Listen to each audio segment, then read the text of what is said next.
Hello साथियों, आप सब कैसे हैं? मैं आशा करूंगा आप सभी लोग बहुत अच्छे होंगे। आज देखने जा रहे हैं भाषा एक हिंदी 30 क्वेश्चन पेपर सेकंड के लिए। बहुत महत्वपूर्ण क्लास है।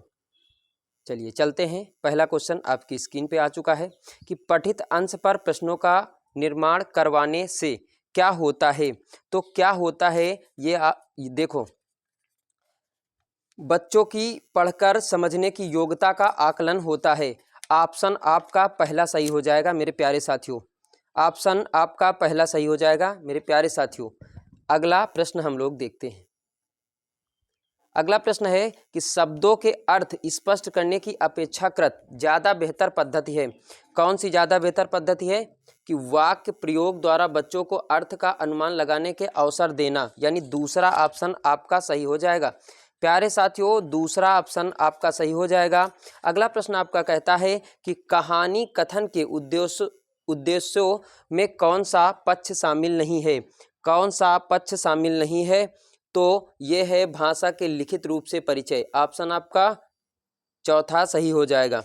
ठीक है प्यारे साथियों, अगला प्रश्न आपकी स्क्रीन पे कि कविता शिक्षण में कौन सा तत्व उसे गद्य से अलग करता है? तो गेयत। ऑप्शन आपका चौथा सही हो जाएगा, गेयत। अगला प्रश्न साथियों है कि बहु सांस्कृतिक पृष्ठभूमि वाली कक्षा में शामिल शिक्षक को क्या करना चाहिए? क्या करना चाहिए? परस्पर बातचीत करने का आधिकारिक अवसर देना चाहिए। ऑप्शन आपका तीसरा सही हो जाएगा।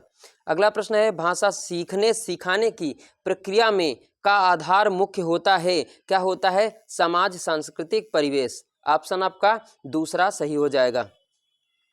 अगला प्रश्न है आपका कि पाठ्य पुस्तक भाषा शिक्षण में मुख्यतः क्या सहायता करती है?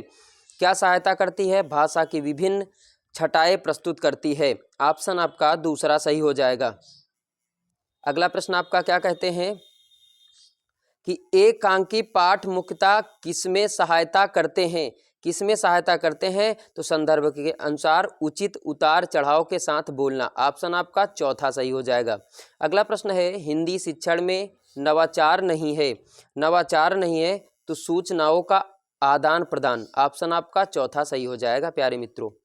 अगला प्रश्न आपका क्या कहता है कि दृश्य श्रव्य सामग्री कैसे नहीं होनी चाहिए? कैसे नहीं होनी चाहिए? तो ये बालक को विचलित करने वाली, यानी तीसरा ऑप्शन आपका सही हो जाएगा। अगला प्रश्न आपका कहते हैं कि निम्नलिखित में से कौन सा मौखिक भाव प्रकाशन शिक्षण का उद्देश्य नहीं है? शिक्षण का उद्देश्य नहीं है तो विषय की अनुकूलता से अधिक भाषा शैली को महत्व देना। ऑप्शन आपका दूसरा सही हो जाएगा। अगला प्रश्न आपका क्या कहता है? अध्यापक केंद्रित उपागम की प्रमुख विशेषता नहीं है। यह उपागम व्याख्यान से संबंधित नहीं होता। ऑप्शन आपका दूसरा सही हो जाएगा। अगला प्रश्न प्यारे साथियों, नवाचार के अंतर्गत शिक्षण के लिए कुछ और तरीका अपनाया जाता है। क्या अपनाया जाता है? तो यह है नया उपयोगी। ऑप्शन आपका तीसरा सही हो जाएगा। अगला प्रश्न आपका कि टोली शिक्षण में कक्षा शिक्षण सामूहिक दायित्व होता है। ऑप्शन आपका दूसरा सही है। अगला प्रश्न मेरे प्यारे भैया बहन, भाषा अर्जन और भाषा अधिगम में महत्वपूर्ण अंतर क्या होता है? क्या होता है? तो भाषा सीखने सिखाने की पद्धति। ऑप्शन आपका दूसरा सही हो जाएगा प्यारे मित्रों। अगला प्रश्न है कि इस गद्यांश के द्वारा क्या बताया गया है? क्या बताया गया है? तो क्रिसमस के त्योहार के बारे में। ऑप्शन आपका दूसरा सही हो जाएगा। 47 नंबर क्वेश्चन है, विश्व में अन्य धर्म के लोगों द्वारा भी क्रिसमस बड़ी धूमधाम से क्यों मनाया जाता है? क्यों मनाया जाता है? वैश्वीकरण के कारण। ऑप्शन आपका तीसरा सही हो जाएगा।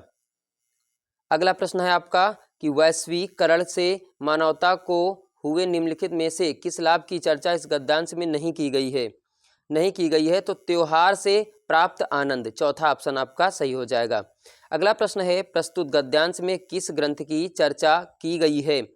तो यह है न्यू टेस्टामेंट। ऑप्शन आपका दूसरा सही हो जाएगा। अगला प्रश्न है, किसके बारे में कहा गया था कि वह बड़ा होकर राजा बनेगा? जीसस। ऑप्शन आपका पहला सही हो जाएगा। ऑप्शन आपका पहला सही हो जाएगा साथियों। अगला प्रश्न है, शिक्षा द्वारा संभव है। देखो, सामाजिक विकास, राष्ट्रीय विकास, संस्कृति का संरक्षण, यानी ये सभी। चौथा ऑप्शन आपका सही हो जाएगा मेरे प्यारे भैया बहन। अगला प्रश्न है कि व्यावसायिक शिक्षा से किसका समाधान संभव होता है? तो ये होता है आर्थिक समस्या।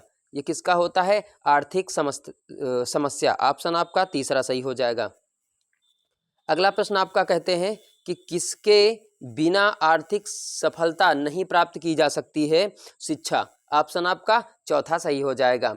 अगला प्रश्न है व्यावसायिक शिक्षा को प्रोत्साहन देने के लिए क्या किया जाना चाहिए?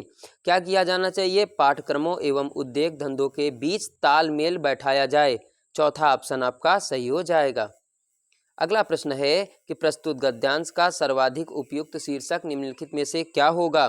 क्या होगा? तो व्यावसायिक शिक्षा। ऑप्शन आपका दूसरा सही है मेरे प्यारे भैया बहन। अगला प्रश्न है कि कार्यकुशल में कौन सा समास होता है? कौन सा समास होता है? तो तत्पुरुष। ऑप्शन आपका चौथा हो जाएगा। अगला प्रश्न है व्यावसायिक की तरह कौन सा विशेषण शब्द प्रस्तुत गद्यांश में प्रयुक्त नहीं हुआ है? यह है शैक्षणिक। ऑप्शन आपका चौथा सही हो जाएगा। अगला प्रश्न है कि संरक्षण का संधि विच्छेद क्या होगा? संरक्षण का संधि विच्छेद क्या होगा? तो समधन रक्षण होगा। ऑप्शन आपका दूसरा सही हो जाएगा। अगला प्रश्न आपका कहता है कृषि संबंधी पाठ्यक्रम के अंतर्गत नहीं है। नहीं है, ये क्या है? घरेलू उद्योग। ऑप्शन आपका पहला सही हो जाएगा। प्यारे साथियों, अगला प्रश्न आपका यानी आज का अंतिम प्रश्न, किससे कुशल जनशक्ति की मांग और आपूर्ति के बीच असंतुलन कम होगा? ये व्यावसायिक शिक्षा। ऑप्शन आपका तीसरा सही हो जाएगा। तो 30 क्वेश्चन मैंने हिंदी के बताएं आपको। आप लोगों को क्लास कैसी लगी एक बार ज़रूर से ज़रूर कमेंट करके बताना। धन्यवाद मेरे प्यारे भैया बहन।